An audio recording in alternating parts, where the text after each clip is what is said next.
Dominus vobiscum.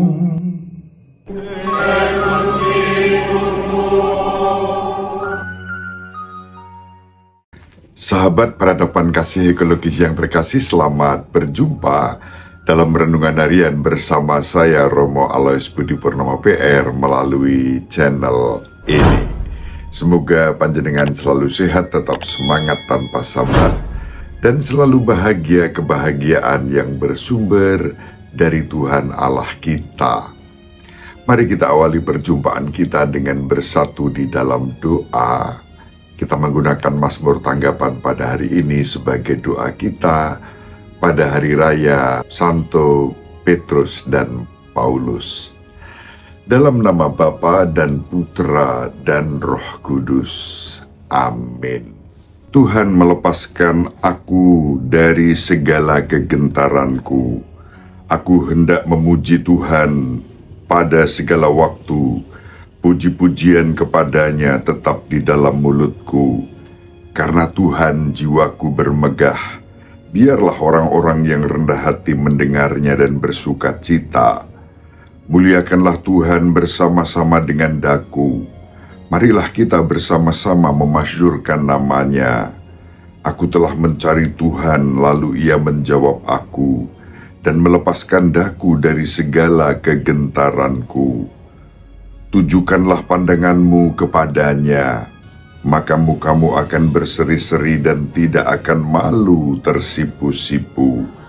Orang yang tertindas ini berseru dan Tuhan mendengarkan. Ia menyelamatkan dia dari segala kesesakannya.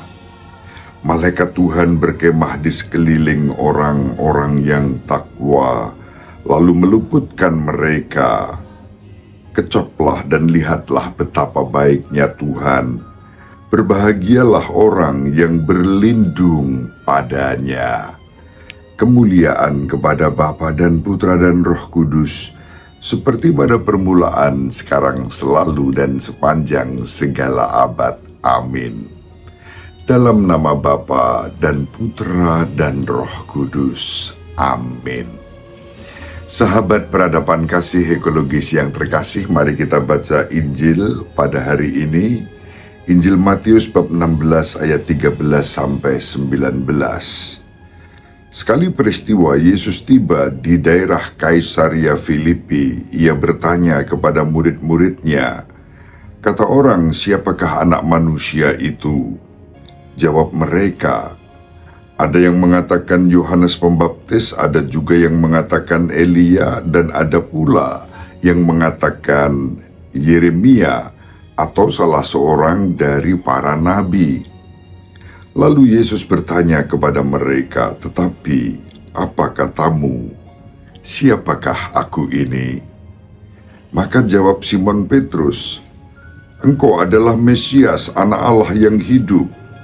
Kata Yesus kepadanya, berbahagialah engkau Simon bin Yunus, sebab bukan manusia yang menyatakan itu kepadamu, melainkan Bapa-Ku yang di surga.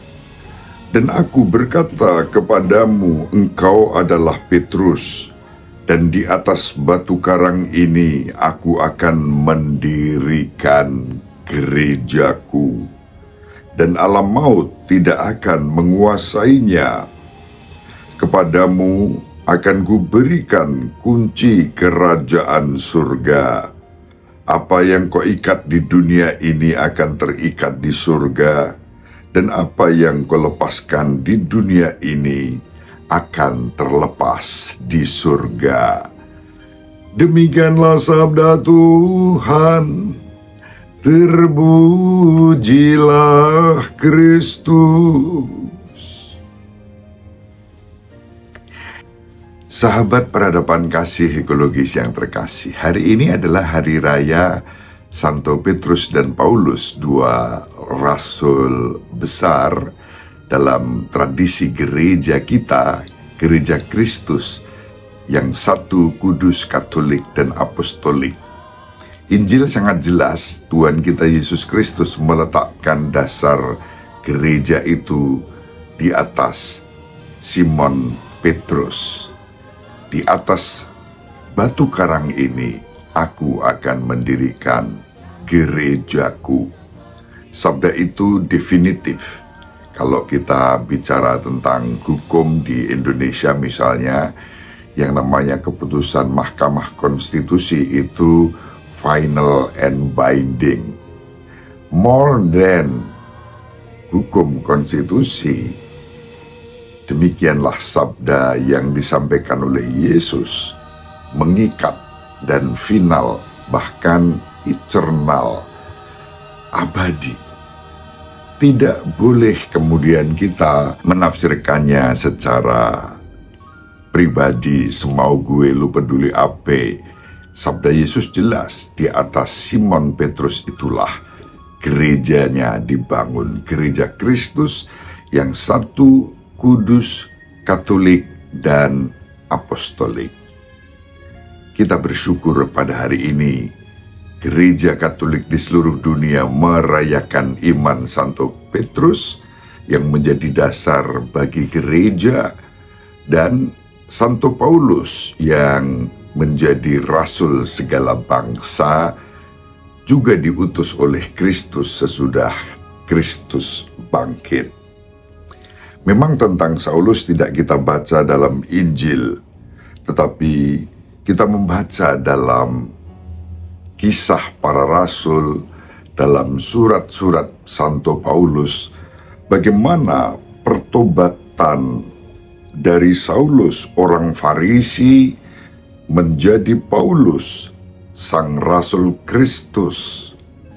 Ketika kita merenungkan kehidupan Santo Paulus yang punya akar dengan nama Saulus sebagai orang Farisi, lalu menjadi Paulus, rasul segala bangsa, di sana terdapat pertobatan yang dahsyat, luar biasa istimewa. Tidak seperti Raja Saulus yang dipilih oleh Tuhan untuk memimpin umatnya dan gagal total. Saulus, orang Farisi, mengikuti jalan yang berbeda. Ketika ia berjumpa dengan Yesus yang bangkit, ia menanggalkan seluruh arogansinya sebagai orang Farisi, dan kemudian dengan seluruh pengorbanan dan penyerahan dirinya mengikuti kehendak Kristus, menjadi rasul segala bangsa. Simon Petrus sudah kita baca kisahnya dalam Injil.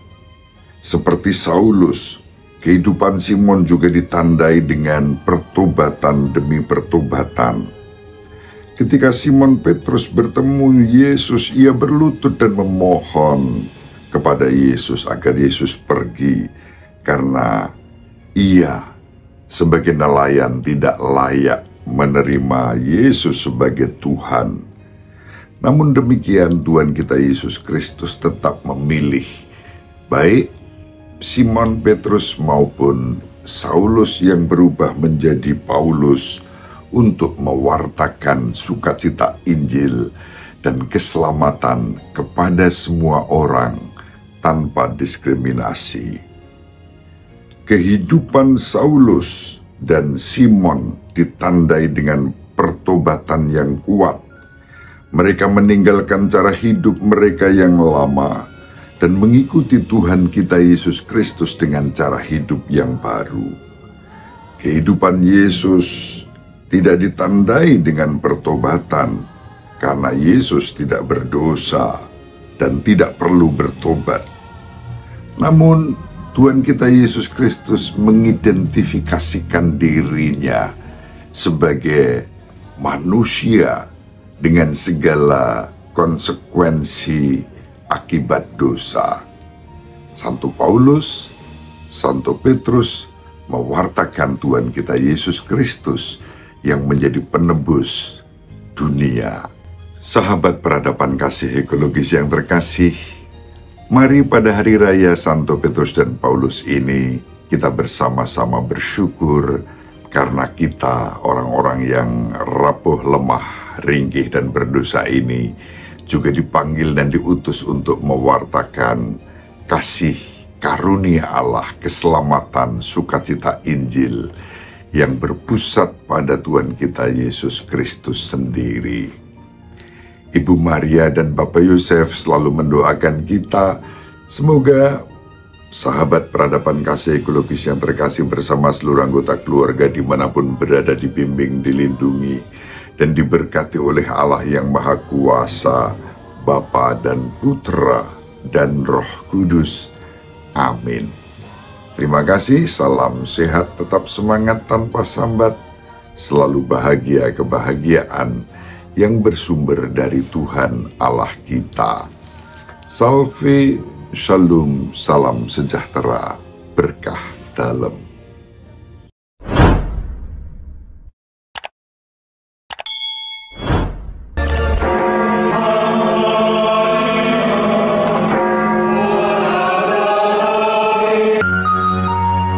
Sahabat peradaban kasih yang terkasih, sampai jumpa pada episode berikutnya.